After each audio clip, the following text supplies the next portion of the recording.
Universitas Muhammadiyah Kota Bumi. Saya dari Prodi Pendidikan Guru Sekolah Dasar dengan NPM 2586206055. Di sini saya ditugaskan oleh dosen pembelajaran terpadu untuk membuat video tugas UAS, yaitu tentang materi pembelajaran terpadu yang kami buat secara kelompok, tetapi kami jelaskan secara individu. Nanti saya akan menjelaskan yang ada di dalam makalah dari awal makalah hingga akhir makalah. Pertama, ada latar belakang dari pembelajaran terpadu.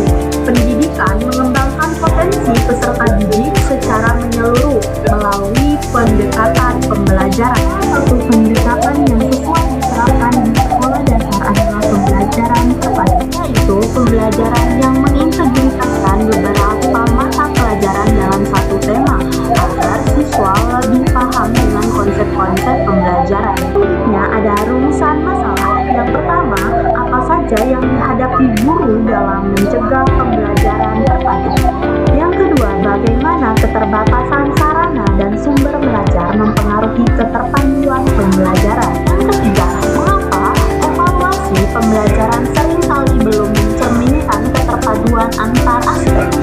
Selanjutnya ada tujuan penulisan. Yang pertama, menjelaskan berbagai kesulitan guru dalam merancang pembelajaran terpadu. Kedua, menguraikan pengaruh keterbatasan sarana dan sumber belajar dalam keterpaduan pembelajaran. Yang ketiga, menganalisis penyebab dan dampak evaluasi pembelajaran yang belum terpadu serta menawarkan solusi. Selanjutnya ada manfaat penulisan. Yang pertama, manfaat penulisan bagi guru sebagai bahan refleksi dan acuan dalam meningkatkan kemampuan merancang dan melaksanakan pembelajaran terpadu. Yang kedua, ada manfaat penulisan bagi sekolah sebagai masukan dalam penyediaan sarana, sumber belajar, dan sistem evaluasi yang mendukung keterpaduan pembelajaran.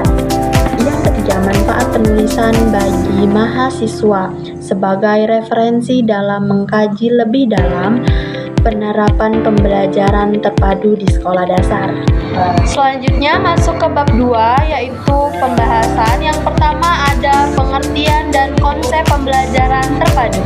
Pembelajaran terpadu adalah pendekatan yang menggabungkan beberapa mata pelajaran melalui tema tertentu agar siswa memahami keterkaitan antara konsep dan dapat menerapkannya di kehidupan sehari-hari. Pendekatan ini diterapkan dalam kurikulum 2013 dan kurikulum Merdeka, terutama di sekolah dasar, untuk mendorong pemahaman yang bermakna. Selanjutnya yang kedua, ada kesulitan guru dalam merancang pembelajaran terpadu. Pembelajaran terpadu menentukan kemampuan pedagogi, kreativitas, dan pemahaman keterkaitan antara mata pelajaran. Beberapa kesulitan yang sering dihadapi guru antara lain. Yang pertama, kesulitan dalam menentukan mata pelajaran. Guru sering bingung dalam memilih tema pembelajaran yang relevan dengan berbagai mata pelajaran. Selanjutnya yang kedua, keterbatasan dalam menghubungkan kompetensi dasar. Guru harus menganalisis kompetensi dasar dan menentukan titik temu yang logis. Selanjutnya yang ketiga, kurangnya pelatihan dan bimbingan teknis.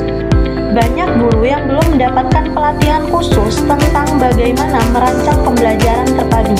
Selanjutnya yang keempat, waktu perencanaan yang terbatas. Proses merancang pembelajaran terpadu memerlukan waktu. Selanjutnya masuk ke pembahasan yang ketiga, yaitu tentang keterbatasan sarana dan sumber belajar yang mendukung keterpaduan. Sarana dan sumber belajar sangat berperan penting dalam keberhasilan pembelajaran terpadu.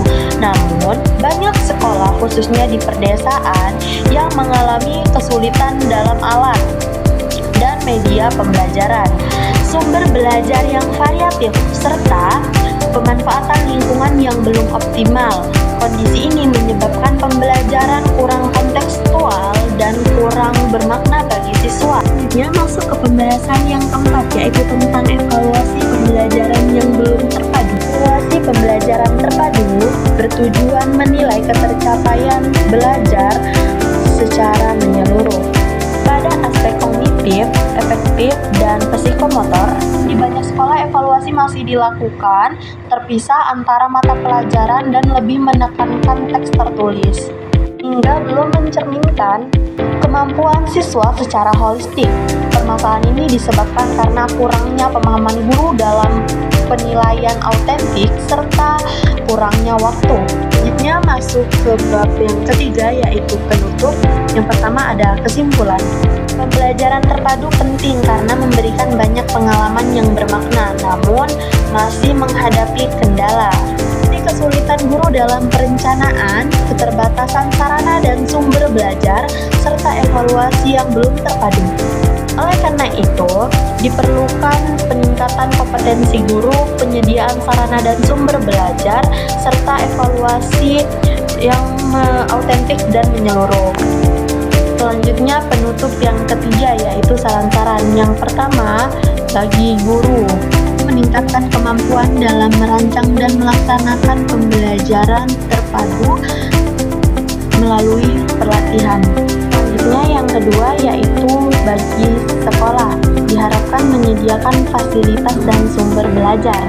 Selanjutnya yang ketiga, yaitu bagi pemerintah dan lembaga pendidikan perlu memberi dukungan kebijakan dan program pelatihan. Selanjutnya yang keempat, yaitu bagi siswa. Siswa diharapkan lebih aktif dalam mengikuti kegiatan.